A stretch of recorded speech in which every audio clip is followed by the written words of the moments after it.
बहुत स्वागत। अपना एमपी देख रहे हैं आप और ब्रेकिंग स्टूडियो से आपके साथ मैं हूं ललित प्रजापति। न्यूज रूम से लगातार मेरे सहयोगी सुमित शर्मा हमारे साथ बने हुए हैं। सुमित के पास भी खबरों को अलग तरीके से समझने के लिए हम चलेंगे, लेकिन शुरुआत इस वक्त की बड़ी खबर ब्रेकिंग स्टूडियो से, और वो बड़ी खबर है पीएफआई से जुड़ी हुई। पीएफआई के 4 लीडर्स की आज रिमांड खत्म हो रही है। सभी को जिला कोर्ट में पेश किया गया है। मेडिकल कराने के बाद इनकी कोर्ट में पेशी हुई। एनआईए की स्पेशल कोर्ट ने चारों का रिमांड दिया था। 30 सितंबर तक इनकी रिमांड थी, जो आज खत्म हो रही थी, लिहाजा इन्हें अदालत में फिर से पेश किया गया।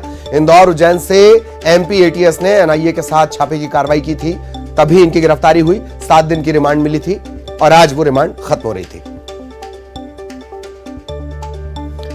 सहयोगी मनोज हमारे साथ जुड़े हुए हैं। मनोज, पूरी जानकारी, क्या कुछ कहा अदालत ने पेशी के वक्त? मेडिकल हालांकि करवा लिया गया था।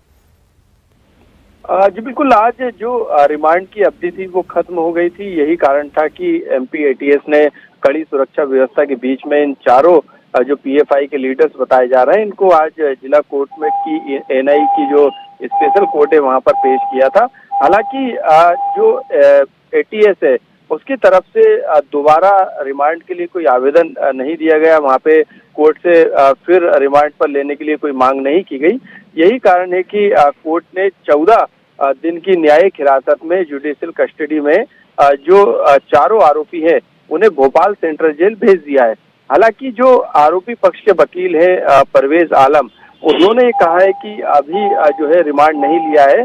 जो केस डायरी आएगी एटीएस की तरफ से उसका परीक्षण किया जाएगा और करीब 14 दिन के बाद यानी 14 अक्टूबर को जो है वो अपनी तमाम दलीलें जो है आरोपी पक्ष की तरफ से कोर्ट में रखेंगे, कोर्ट में पेश करेंगे। बिल्कुल बिल्कुल, बहुत बहुत शुक्रिया मनोज आपका इस तमाम जानकारी के लिए। मनोज विस्तार से जानकारी दे रहे थे।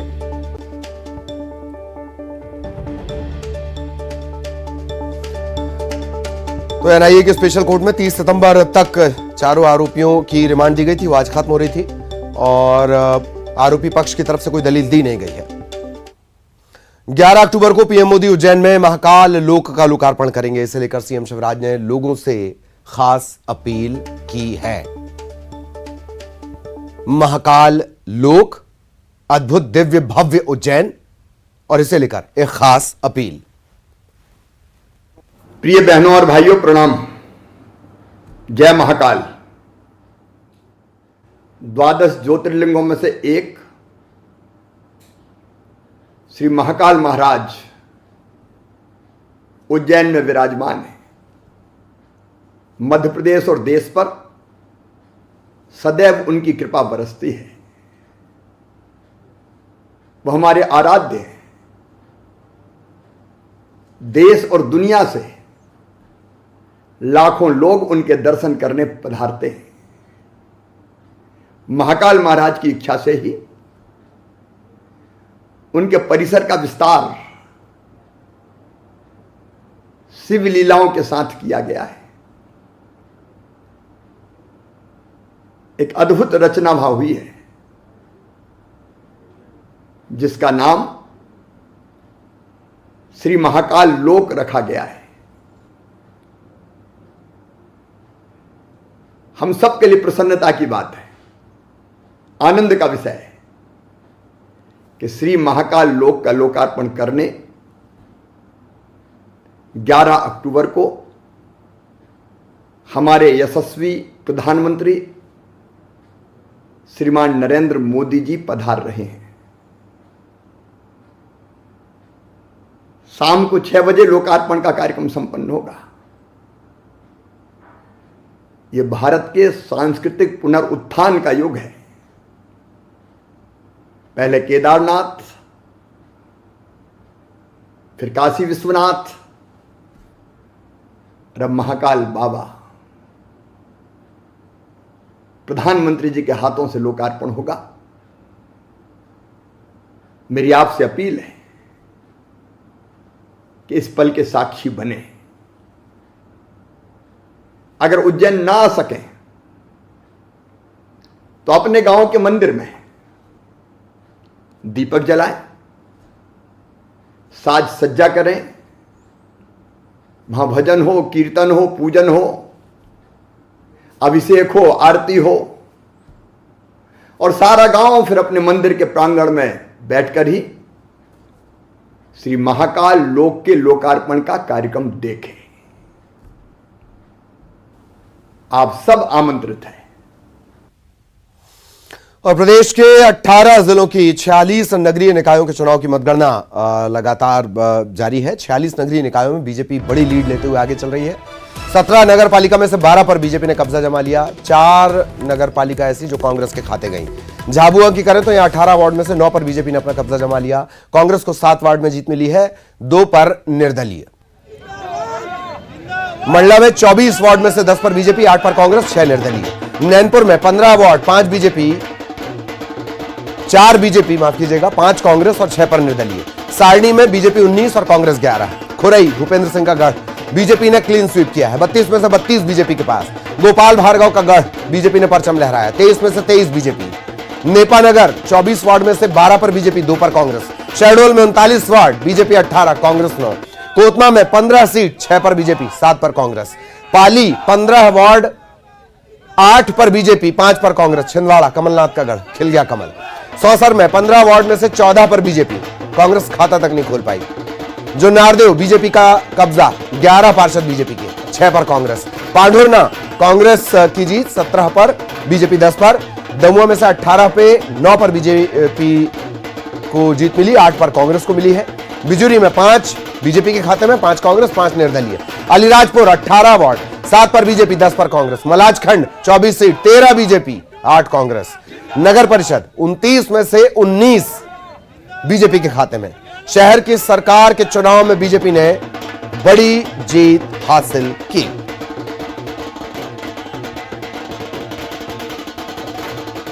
और क्या कुछ मंत्री भूपेंद्र सिंह कह रहे हैं वो सुनवाते हैं आपको। मध्य प्रदेश में 46 नगरीय निकाय के चुनाव हुए थे, जिनके आज परिणाम आ रहे हैं और जो अब तक के रुझान आए हैं वहां पर बीजेपी के जो कैंडिडेट्स हैं वो कांग्रेस से काफी ज्यादा आगे नजर आ रहे हैं। बीजेपी के वरिष्ठ नेता, मध्य प्रदेश सरकार के नगरीय प्रशासन मंत्री भूपेंद्र सिंह हमारे साथ हैं। सर, जिस तरीके के परिणाम आ रहे हैं, क्या आपको लगता है कि 46 में से कितनी जगहों पर नगर सरकार बीजेपी की बन सकती है? देखिए, लगभग परिणाम आ गए हैं और 40 जगह ये द्वितीय चरण का चुनाव हुआ था, इसमें से 44 स्थानों के परिणाम आ गए हैं और 44 स्थानों में से 36 बीजेपी है और 8 स्थानों पर कांग्रेस है।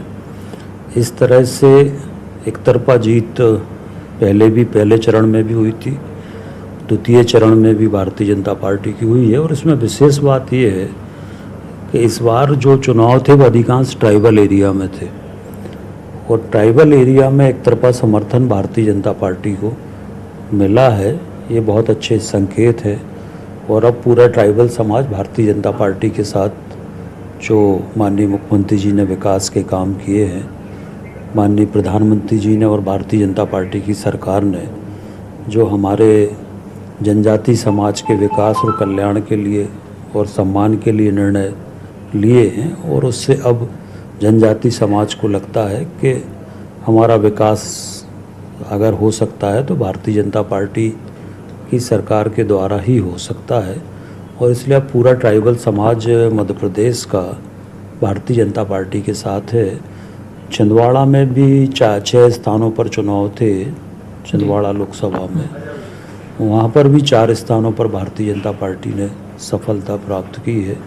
तो छिंदवाड़ा में भी हम सफलता प्राप्त करने में सफल हुए हैं। टोटल ट्राइबल बेल्ट, चाहे वो मंडला हो, चाहे शहडोल हो, चाहे अनूपपुर हो, सभी जगह जो टोटल ट्राइबल बेल्ट जहाँ जहाँ भी चुनाव थे, सभी जगह भारतीय जनता पार्टी जीती। ट्राइबल सीट्स पर भी बीजेपी को बढ़त दिखाई दे रही है, जो आने वाले विधानसभा चुनावों में भी रिफ्लेक्ट होती हुई नजर आएगी। वीडियो जर्नलिस्ट संजय नामदेव के साथ न्यूज़ 18 के लिए भोपाल से वासु चौरे। सहयोगी रंजना हमारे साथ जुड़ी हुई है। रंजना के पास आपको लिए चलेंगे। रंजना, इम्तिहान के ठीक पहले एक टेस्ट होता है और उस टेस्ट में बीजेपी लीड लेती हुई नजर आई, अच्छे संकेत नहीं कांग्रेस के लिए। रंजना, मेरी बात हो जी ललित, बिल्कुल सही कहा आपने, क्योंकि जो बीजेपी है जिसने पूरा दमखम लगाया था चुनाव नगरीय निकाय चुनाव को लेकर, और खास करके जो दिग्गज नेता हैं उन्होंने भी पूरी ताकत झोंकी थी और जनसभाएं भी उन्होंने की थी। और कुल मिलाकर कहा जाए, जैसे कि अभी जो मंत्री हैं भूपेंद्र सिंह, उन्होंने भी कहा था, क्योंकि ट्राइबल पर फोकस जरूर भारतीय जनता पार्टी का रहा। और ललित, हमने भी देखा कि इससे पहले कई तरह के जो कार्यक्रम हैं ट्राइबल वर्ग को ध्यान में रखते हुए आयोजित हुए थे, और जिसमें कई तरह की जो घोषणाएं हैं वो खास करके आदिवासी वर्ग के लिए की गई थी, और जिसका असर अब यहाँ पर जो नगरीय निकाय चुनाव है उसमें देखने को मिल रहा है। हालांकि कांग्रेस ने जिस तरीके से कोशिशें की थी वो उतनी सफल यहाँ पर होती हुई नहीं दिखाई दे रही है, क्योंकि जो 814 वार्ड थे इसमें करीब 416 जो पार्षद हैं वो बीजेपी के हैं और 250 के करीब कांग्रेस के हैं। लेकिन यहाँ पर जो गोंडवाना गणतंत्र पार्टी है, आम आदमी पार्टी है, निर्दलीय है, इन्होंने भी इस चुनाव में अपना दमखम दिखाया और 131 के करीब जो निर्दलीय प्रत्याशी हैं पार्षद पदों पर वो जीत दर्ज की है उन्होंने। और गोंडवाना गणतंत्र पार्टी के जो 6 प्रत्याशी हैं वो जीते हैं। आम आदमी पार्टी के 7 प्रत्याशियों को जीत मिली है। तो अब इन पार्टियों को भी नजरअंदाज नहीं किया जा सकेगा साल 2023 के विधानसभा चुनावों में, क्योंकि इन पार्टियों को भी जनता ने अपना समर्थन दिया है। तो कहीं बिल्कुल बिल्कुल जी जी जी जी, बहुत बहुत शुक्रिया रंजना। चलिए बात करेंगे सीएम शिवराज की, जिन्होंने मेधावी छात्रों के लिए लैपटॉप की राशि का वितरण किया है। भोपाल के लाल परेड ग्राउंड में कार्यक्रम का आयोजन हुआ था और इस कार्यक्रम में सीएम शिवराज ने सिंगल क्लिक के जरिए 91,000 छात्रों के खातों में 25-25 हज़ार रुपये ट्रांसफर किए हैं। और इस मौके पर सीएम ने कहा कि जब मैं अपने भांजे भांजियों के बीच होता हूं तो सबसे ज़्यादा खुश होता हूं। ये राशि इसलिए डाली है कि जो ज़रूरत हो उसका इंतज़ाम हो सके। कांग्रेस सरकार पर तंज कसते हुए सीएम ने कहा कि बीच में जब मामा सीएम नहीं थे तब इस योजना को बंद कर दिया गया था, अब कभी बंद नहीं होगी ये योजना। सीएम शिवराज ने कहा कि मेधावी छात्रों को कॉलेज की फीस की चिंता नहीं करनी है। उन्होंने अभिभावकों से भी अपील करते हुए कहा है कि बच्चों को आगे बढ़ने दें, पढ़ाई न छुड़वाना।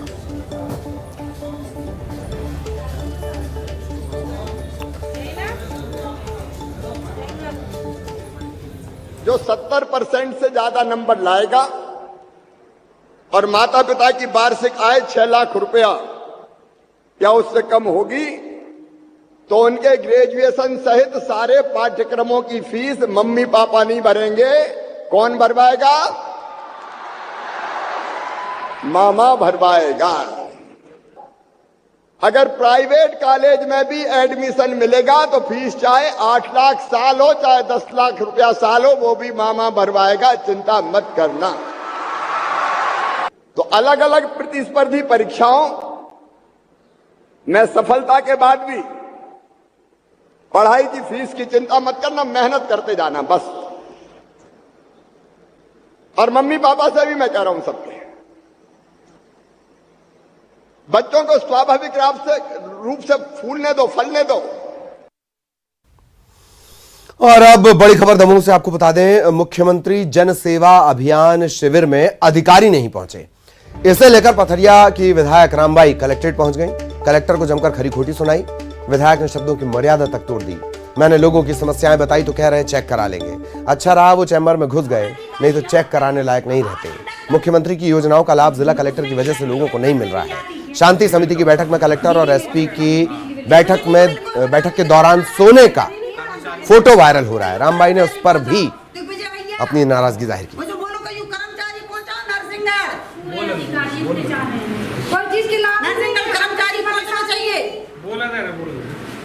समझ गई है कि चेतन में नाम है तो चेतन होगा।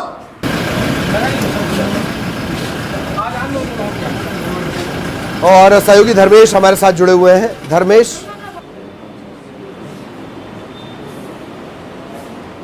तो विधायक ने शब्दों की मर्यादा तोड़ दी, नाराजगी उनकी जाहिर हुई। मैंने आप ही की टीवी चैनलों के माध्यम से देखा था, एक दिन कौन सी में सो रहे थे, जब ऐसे अधिकारी, सोने वाले अधिकारी बैठा देंगे अदर मध्य प्रदेश में कलेक्ट्रेटों में या जहां भी, तो आप जा बताइए कि जनता की हालत क्या होगी। भाई मुख्यमंत्री तो पूरी तरीके से संघर्ष कर रहे हैं और वो बहुत ज़्यादा परेशान है इस चीज़ को लेके, लेकिन कलेक्टर का व्यवहार देख लिया आपने। बताओ, चेक करा लेंगे, चेक करा लेंगे, क्या चेक करा लेंगे? थोड़ी देर और खड़े रहते ना तो भी चेक करावे लायक नहीं बचते, जहाँ हमें यहाँ कह रहा है।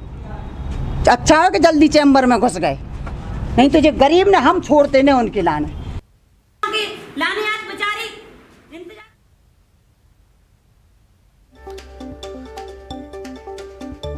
दरअसल मुख्यमंत्री जनसेवा अभियान और शिविर में चूंकि अधिकारी नहीं पहुंचे तो नाराज हो गई पथरिया के विधायक रामबाई। कलेक्ट्रेट पहुंची, कलेक्टर को जमकर खरी खोटी सुनाई और यह भी कहा, कलेक्टर की तरफ से जब कहा गया कि चेक करा लेंगे तो उन्होंने कहा कि चैम्बर में घुस गए वरना चेक कराने लायक नहीं रहते। धर्मेश हमारे साथ जुड़े हुए हैं।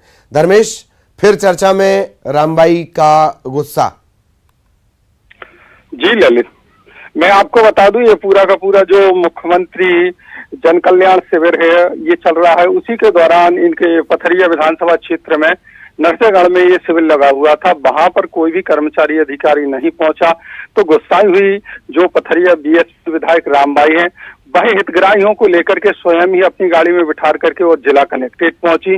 और गुस्सा जब रामबाई वहां पहुंची किसी कार्यक्रम में व्यस्त थे कलेक्टर और काफी लंबा समय तक रामबाई को वहां इंतजार करना पड़ा। और जब कलेक्टर सामने आए तो पथरिया विधायक के द्वारा जम करके और कलेक्टर को खरी खोटी सुनाई गई। धन्यवाद आपका इस तमाम जानकारी के लिए। वहीं मुस्लिमों की गरबा एंट्री पर प्रदेश के मंत्री डॉक्टर अतुल मिश्रा का बयान सामने आया है। उनका कहना है कि अगर किसी की आस्था मां दुर्गा में है तो अलग से आयोजन करा लें, इसमें कोई परेशानी नहीं है। और अलग से आयोजन अगर होगा तो अच्छी बात है, समाज में एक अच्छा संदेश भी जाएगा। लेकिन निर्देश अगर जारी हुए हैं तो गरबा पंडालों में गैर हिंदुओं को नहीं जाना चाहिए। बिना आईडी के गरबा पंडालों में एंट्री किसी को भी नहीं दी जाएगी।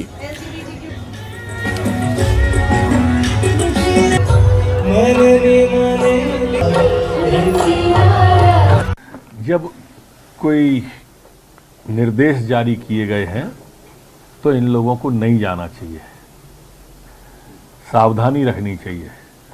और मान लो इतना ही अगर धर्म के प्रति या माँ के प्रति आस्था है तो इन लोगों को एक अलग से गरबा का आयोजन रखना चाहिए। इससे समाज में संदेश भी अच्छा चला जाएगा। एक आयोजन खुद भी करें, बनाएं, व्यवधान न डालें। पर कांग्रेस के राष्ट्रीय यानी कि आप साफ कह रहे हैं कि मुसलमान लोग गरबे में न जाएं। जी हाँ, ऐसा निर्देश निकला हुआ है स्पष्ट कि आईडी दिखाकर ही उसमें जाया जाए। और अब खबर ग्वालियर से, 2 मंजिला मकान ढहा दिया गया। दरअसल एयरफोर्स स्टेशन के करीब एयरफोर्स का जो परिसर है वहां पर ही बना हुआ था, बिना इजाजत के बना हुआ था। इसके बाद जिला प्रशासन और नगर निगम की टीम ने कार्रवाई की। अवैध रूप से बनाया गया मकान 7 सेकंड में हो गया धड़ाम।